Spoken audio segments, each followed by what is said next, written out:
गंगा बिशन अग्रवाल का जन्म 1912 में हुआ था। उनका परिवार राजस्थान के एक छोटे से शहर बीकानेर में रहता था। जिंदगी आसान नहीं थी। परिवार आर्थिक तंगी से जूझ रहा था। छोटा गंगा बिशन एक होशियार लड़का था, लेकिन उसे जल्दी ही स्कूल छोड़ना पड़ा। उसे अपने परिवार की मदद करनी थी। 12 साल की उम्र में गंगा बिशन ने काम करना शुरू कर दिया। वो अपने पिता की छोटी सी दुकान में काम करने लगा। दुकान में पापड़ और दूसरे नमकीन बिकते थे। गंगा बिशन बहुत जल्दी सीखता था। वो ध्यान से सब कुछ देखता था। उसने पापड़ और दूसरे नमकीन बनाना सीख लिया। नमकीन में इस्तेमाल होने वाले एमयर्सों ने उसे हमेशा से आकर्षित किया था। उसे अलग अलग स्वादों के साथ प्रयोग करना बहुत पसंद था। एमयर्सों को समझने की उसमें गजब की प्रतिभा थी। वो उनकी सुगंध और स्वाद से ही उन्हें पहचान लेता था। गंगा बिशन केवल पारंपरिक व्यंजन बनाने से संतुष्ट नहीं था। वो कुछ नया बनाना चाहता था। वो घंटों अलग अलग एमयर्सों के साथ प्रयोग करता रहता था। वो एक ऐसा अनोखा स्वाद बनाना चाहता था जो लोगों की जुबान पर चढ़ जाए। उसका परिवार अक्सर उसे रंग बिरंगे एमयर्सों से भरे कटोरों से घिरा हुआ पाता था। वो उसके इस जुनून का मजाक उड़ाते थे, लेकिन गंगा बिशन डिगा नहीं। वो जानता था कि वो किसी खास चीज की राह पर है। वो मानता था कि एमयर से एक भाषा की तरह होते हैं। वो उनकी बारीकियों को समझ सकता था। वो उन्हें मिलाकर जादुई स्वाद रच सकता था। उसे अपने मन में यकीन था कि वो जल्द ही कुछ असाधारण खोज कर लेगा। एक दिन गंगा बिशन ने भुजिया के साथ प्रयोग करने का फैसला किया। भुजिया एक लोकप्रिय स्थानीय नाश्ता था। यह बेसन, एमयर्सों और पानी से बनता था। गंगा बिशन इसे और कुरकुरा और स्वादिष्ट बनाना चाहता था। उसने अलग अलग तरह के आटे के साथ प्रयोग किया। उसने एमयर्सों के अनुपात को बदला। उसने भुजिया तलने के अलग अलग तरीके भी आजमाए। उसका परिवार बड़े मनोरंजन के साथ देख रहा था। उन्होंने उसके कई प्रयोगों को पहले भी विफल होते देखा था। अंततः हफ्तों की अथक कोशिशों के बाद गंगा बिशन अपने लक्ष्य को प्राप्त कर लिया। उसने एक ऐसी भुजिया बनाई जो बीकानेर की किसी भी दूसरी भुजिया से अधिक कुरकुरी, तीखी और स्वादिष्ट थी। गंगा बिशन बहुत खुश था। उसने अपनी नई भुजिया अपने परिवार के साथ शेयर की। वह इसे अपनी दुकान में बेचना शुरू करने के लिए उत्सुक था, लेकिन उसका परिवार अभी भी संशय में था। वे पीढ़ियों से पारंपरिक नमकीन बेच रहे थे। वे कुछ नया करने से डरते थे। उसके पिता विशेष रूप से झिझक रहे थे। उन्होंने कई व्यवसायों को असफल होते देखा था। वह गंगा बिशन के प्रयोग पर अपनी आजीविका को दांव पर नहीं लगाना चाहते थे। हमारे ग्राहक हमारे पारंपरिक स्वाद के आदी हैं, उन्होंने तर्क किया। हो सकता है कि उन्हें आपकी नई भुजिया पसंद ना आए। उसकी मां, हालांकि उसका साथ दे रही थी, लेकिन उसने भी अपनी चिंता व्यक्त की। रेसिपी बदलने में बहुत काम है, उसने कहा। क्या आपको यकीन है कि लोग इसे खरीदने के लिए इसे पसंद करेंगे? भाग 5, पहली दुकान। उनके संदेहों के बावजूद गंगा बिशन दृढ़ थे। उसने अपने पिता को अपनी नई भुजिया को उनकी दुकान के एक छोटे से कोने में बेचने के लिए मना लिया।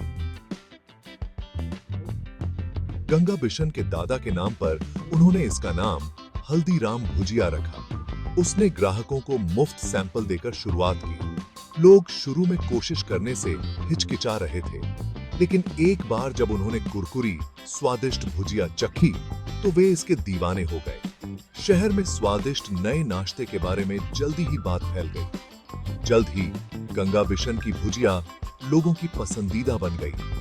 लोग उनकी दुकान के बाहर इसका स्वाद लेने के लिए कतार लगाते थे। उनके पिता, जो शुरू में संशय में थे, अपने बेटे की सफलता से चकित थे। उन्होंने महसूस किया कि गंगा बिशन के पास एक अनोखी प्रतिभा थी। भाग 6 सफलता का स्वाद। गंगा बिशन की भुजिया कोई मामूली नाश्ता नहीं था, यह एक अलग ही अनुभव था। एम ईयर्सों के अनोखे मिश्रण ने हर निवाले में स्वाद का एक धमाका कर दिया। लोग इसे खाते नहीं थकते थे। वे गंगा बिशन को उनके ब्रांड के नाम पर हल्दीराम कहने लगे। अपनी भुजिया की सफलता ने गंगा बिशन को अपना व्यवसाय बढ़ाने का आत्मविश्वास दिया। उसने बाजार में एक बड़ी दुकान खोली। उसने अपनी मदद के लिए और लोगों को काम पर रखा। उसने पड़ोसी शहरों में भी अपनी भुजिया बेचनी शुरू कर दी। उनकी भुजिया गुणवत्ता और स्वाद का प्रतीक बन गई। लोग इसे खरीदने के लिए दूर दूर से आते थे। गंगा बिशन का सपना आखिरकार सच हो रहा था। उन्होंने खरोंच से एक सफल व्यवसाय खड़ा किया था।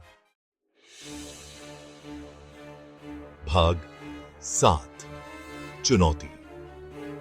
जब सब कुछ सही लग रहा था, तभी गंगा बिशन के सामने एक बड़ी चुनौती आ गई। एक प्रतिद्वंद्वी उसकी सफलता से ईर्ष्या करते हुए उसके बारे में अफवाह फैलाता है। प्रतिद्वंद्वी ने गंगा बिशन पर उसकी भुजिया की रेसिपी चुराने का आरोप लगाया। यह आरोप गंगा बिशन को बहुत दुखी करता है। उन्होंने अपनी अनोखी भुजिया बनाने में अपना दिल और आत्मा लगा दी थी। वह कभी किसी से चोरी नहीं करेगा। अफवाहों का असर उनके व्यवसाय पर पड़ने लगा। लोगों को उसके उत्पाद की प्रामाणिकता पर संदेह होने लगा। गंगा बिशन जानता था कि उसे अपनी प्रतिष्ठा और अपने व्यवसाय को बचाने के लिए तेजी से कार्रवाई करनी होगी। वह झूठे आरोपों को अपनी मेहनत से बनाई गई हर चीज को बर्बाद नहीं करने दे सकता था। भाग 8 याददाश्त में कैद रेसिपी। गंगा बिशन ने वापस लड़ने का फैसला किया, लेकिन गुस्से से नहीं। उसने एक अलग रास्ता चुना, सच्चाई और ईमानदारी का रास्ता। उन्होंने अपनी बेगुनाही साबित करने के लिए सबसे अप्रत्याशित तरीका चुना। वो अपने प्रतिद्वंद्वी को कोर्ट ले गए। अदालत में उसने कुछ उल्लेखनीय किया। उसने अपनी रेसिपी का खुलासा नहीं किया, लेकिन उसने कुछ अधिक शक्तिशाली किया। उन्होंने अपनी याददाश्त से अपनी भुजिया बनाने की पूरी प्रक्रिया का वर्णन किया। उन्होंने उन अलग अलग आटे के बारे में बताया जिनके साथ उन्होंने प्रयोग किया था। उन्होंने अपने द्वारा उपयोग किए जाने वाले एम ईयर्सों के सटीक मिश्रण की व्याख्या की। यहां तक कि उन्होंने अपनी भुजिया के सटीक आकार और बनावट का भी वर्णन किया। न्यायाधीश आश्वस्त हो गया। गंगा बिशन का जुनून और ईमानदारी साफ झलक रही थी। भाग 9 हल्दीराम, एक विरासत। अदालत ने गंगा बिशन के पक्ष में फैसला सुनाया। सच्चाई की जीत हुई। यह जीत सिर्फ एक रेसिपी को लेकर नहीं थी, यह ईमानदारी और दृढ़ता के बारे में था। इस अनुभव ने गंगा बिशन को और भी दृढ़ बना दिया। उन्होंने नवाचार करना और अपने व्यवसाय का विस्तार करना जारी रखा। उन्होंने नए नमकीन और मिठाई पेश की। उन्होंने गुणवत्ता और स्वाद के समान उच्च मानकों को बनाए रखा। उनके बेटे व्यवसाय में शामिल हो गए। उन्होंने उनके जुनून और दृष्टि को साझा किया। साथ मिलकर उन्होंने हल्दीराम को एक घरेलू नाम बना दिया। आज हल्दीराम एक वैश्विक ब्रांड है। यह दुनिया भर में अपने उत्पाद बेचता है। बीकानेर की एक छोटी सी दुकान से यह कई मिलियन डॉलर का साम्राज्य बन गया है। भाग 10 नवाचार की ताकत।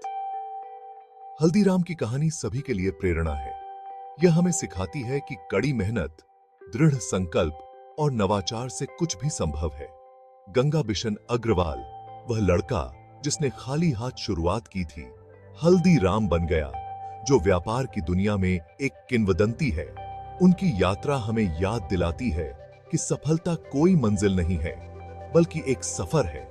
यह चुनौतियों पर काबू पाने, गलतियों से सीखने और अपने सपनों को कभी नहीं छोड़ने के बारे में है। गंगा बिशन की कहानी इस बात की याद दिलाती है कि विपरीत परिस्थितियों में भी व्यक्ति ऊपर उठ सकता है। और महानता हासिल कर सकता है। उनकी विरासत उद्यमियों की पीढ़ियों को प्रेरित करती रहती है। हल्दीराम सिर्फ एक ब्रांड नहीं है, यह नवाचार की शक्ति और बीकानेर के एक युवा लड़के की अदम्य भावना का प्रमाण है। उनकी कहानी इस बात की याद दिलाती है कि सफलता का स्वाद हमेशा सबसे मीठा तब होता है जब वह कड़ी मेहनत और ईमानदारी से अर्जित किया जाता है।